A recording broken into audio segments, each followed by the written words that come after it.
दोस्तों, first breaking के house at programme में फिर से एक बार आपका स्वागत है। आईपीएल की शुरुआत हो गई। पहला मैच चेन्नई सुपर किंग्स और मुंबई इंडियंस के बीच में कल खेला गया, जिसमें हॉट फेवरेट मुंबई इंडियंस थी, लेकिन जीत चेन्नई सुपर किंग्स की हुई। मुंबई इंडियंस ने पहले बैटिंग की और 20 ओवर के अंत में 9 विकेट पर 162 रन बनाए, जो कि थोड़े कम थे। जिस तरह से मुंबई इंडियंस ने पहले 10 ओवर में 85 रन बनाए, तब ये उम्मीद थी कि उनकी टीम 190 तक जा सकेगी, लेकिन चेन्नई सुपर किंग्स के बॉलरों ने लाजवाब बॉलिंग की और मुंबई इंडियंस की न केवल विकेट ली, बल्कि 162 रन पर सिमट कर रख दी। जब चेन्नई सुपर किंग्स की टीम बैटिंग करने के लिए आई, तो उनकी 2 विकेट मुरली विजय और शेन वॉटसन की जल्दी गिर गई। तब मुंबई इंडियंस को उम्मीद थी कि ये मैच उनके गिरफ्त में आ जाएगा, लेकिन उसी समय अंबाती रायडू और साउथ अफ्रीका के कप्तान फाफ डी प्लेसिस ने शानदार बैटिंग की और दोनों ने चेन्नई सुपर किंग्स के स्कोर को 100 से पार करवा दिया। उसी समय अंबाती रायडू जब आउट हुए, तब महेंद्र सिंह धोनी, जो कि कप्तान है चेन्नई सुपर किंग्स ने, उन्होंने मैच का सबसे बड़ा निर्णय भी लिया। सबसे पहले उन्होंने खुद को प्रमोट करने के बजाय रविंद्र सिंह जडेजा को प्रमोट किया और जडेजा ने सिर्फ 5 गेंदों में 10 रन बनाए, जिसमें 2 बाउंड्री भी खींच ली उन्होंने। वो जल्दी आउट हो गए, लेकिन इसके बाद सबको ये उम्मीद थी कि महेंद्र सिंह धोनी खुद मैदान में आएंगे, लेकिन उन्होंने ऐसा नहीं किया और करण को भेजा।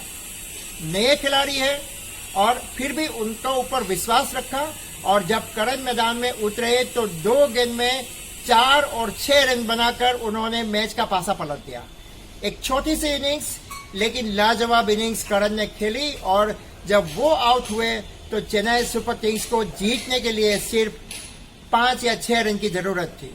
मैदान में धोनी जरूर उतरे, लेकिन जरूर नहीं थी उनको ज्यादातर अपनी एक्सप्लोजिव बैटिंग की, और आखिरकार फाफ डी प्लेसिस ने टीम को विजय पर ला दिया और चेन्नई सुपर किंग्स ने पहला मैच आसानी के साथ जीत लिया।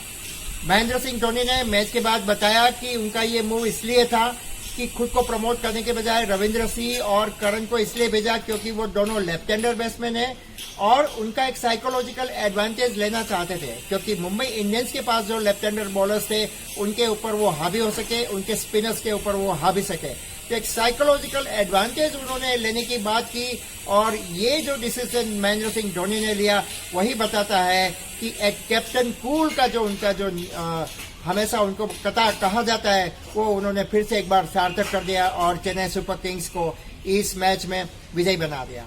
जहां तक मुंबई इंडियंस की बात है, रोहित शर्मा ने भी कबूला कि उनकी टीम ने 85 रन पहले 10 ओवर में बना लिए थे, लेकिन चेन्नई सुपर किंग्स के बॉलरों ने बहुत ही अच्छी बॉलिंग की, और उनकी वजह से उनके जो बैट्समैन है वो टिक नहीं पाए। कोई लंबी इनिंग्स खेलने वाला बैट्समैन तब नहीं था, और उनकी वजह से उनका जो स्कोर है वो 162 रन पर सिमट गया। तो आखिरकार 2 चैंपियन टीमों के बीच में जो पहला मुकाबला हुआ, उसमें फिर से एक बार महेंद्र सिंह धोनी ने बता दिया कि वही सबसे बड़ा कप्तान है।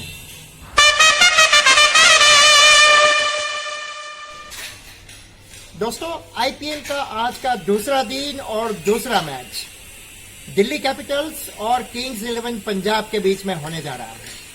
शायद जब आईपीएल की बात होती है तो आप हमेशा ये कहेंगे कि मुंबई इंडियंस की टीम सबसे पावरफुल है, चेन्नई सुपर किंग्स की टीम सबसे पावरफुल है, लेकिन दिल्ली कैपिटल्स की टीम की अगर बैटिंग लाइनअप आप देखोगे तो आपको यकीन होगा कि पूरे आईपीएल में सबसे ज्यादा पावरफुल बैटिंग लाइनअप अगर किसी की हो तो वो दिल्ली कैपिटल्स की है। दिल्ली कैपिटल्स के पास खुद कप्तान के रूप में श्रेयस अय्यर तो मौजूद है ही, लेकिन साथ साथ में ऋषभ पंत जैसे होनहार बैट्समैन है, जो T20 मुकाबलों के सबसे माहिर बैट्समैन में से एक माना जाता है। पूरी टीम की अगर बात की जाए तो उनके पास अब शिखर धवन है, जो इससे पहले हैदराबाद के लिए खेलते थे, लेकिन अब खुद अपने घर की वापसी हुई है और दिल्ली की टीम की ओर से इस बार खेलने वाले हैं।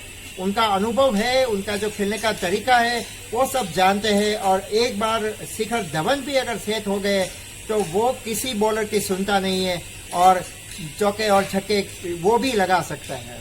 तो देखने वाली बात तो यह है कि उनके पास इतने पावरफुल बैट्समैन भी है। तो दूसरी ओर अगर इस मैच की बात की जाए तो किंग्स 11 पंजाब के कप्तान इस बार लोकेश राहुल है और इसके साथ ओपनिंग बल्लेबाजी करने के लिए साथ में उनके उतरेंगे क्रिस गेल। क्रिस गेल की बात आती है तो आईपीएल और क्रिस गेल ये दो नाम ऐसे हैं जो सबसे बड़े ब्रांड एम्बेसडर के रूप में भी है।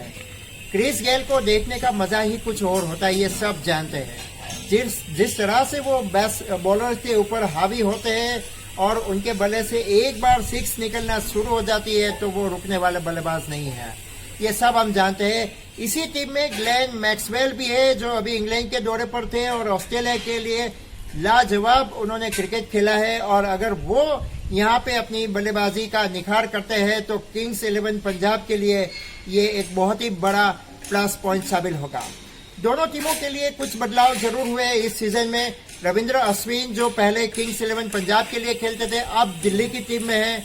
इसी मैच की एक खासियत ये भी है कि दोनों टीमों के जो कोच हैं, दिल्ली टीम के साथ रिकी पोंटिंग जुड़े हुए हैं तो किंग्स 11 पंजाब के साथ इस बार अनिल कुंबले भी जुड़े हुए हैं, यानी कि दोनों मजेदार खिलाड़ी का कोच बनना दोनों टीमों के लिए एक हौसला बुलंद करने वाली बात भी है। लेकिन आज के मैच के लिए दोनों अगर बॉलरों की बात की जाए तो भी दिल्ली की टीम के पास काफी अच्छे और सक्षम बॉलर है। देखने वाली बात यह है कि किंग्स 11 पंजाब जो हमेशा एक डार्क हॉर्स मानी जाती है, लेकिन जब मैदान में उतरती है तो उनका एक जो यूनिट है वो उनका हौसला हमेशा बुलंद रहता है और उनकी जो ऑनर है प्रीति जिंटा वो भी मैदान में हमेशा रहकर टीम का हौसला बुलंद करती है। देखने वाली बात यह है कि आज दूसरा मैच है, कौन जीतेगा, दिल्ली या पंजाब। दोनों पड़ोसी मुल्क है, दोनों पड़ोसी मुल्कों की टीम है, लेकिन मेरा अगर मनी मैं पुट करूंगा तो दिल्ली कैपिटल्स के ऊपर, क्योंकि उनके पास धुआंधार बैट्समैन है। तो ये मैच मेरे लिए दिल्ली कैपिटल्स हॉट फेवरेट जरूर माना जाएगा और जो भी टीम पहले बैटिंग करती है उनको कम से कम 190 रन तो जरूर बनाने होंगे, तभी वो इस मैच में अपना मुकाम कर पाएगी। देखते हैं आज रात जब ये मुकाबला होगा तो आखिरकार कौन जीतता है, दिल्ली कैपिटल्स या किंग्स 11 पंजाब।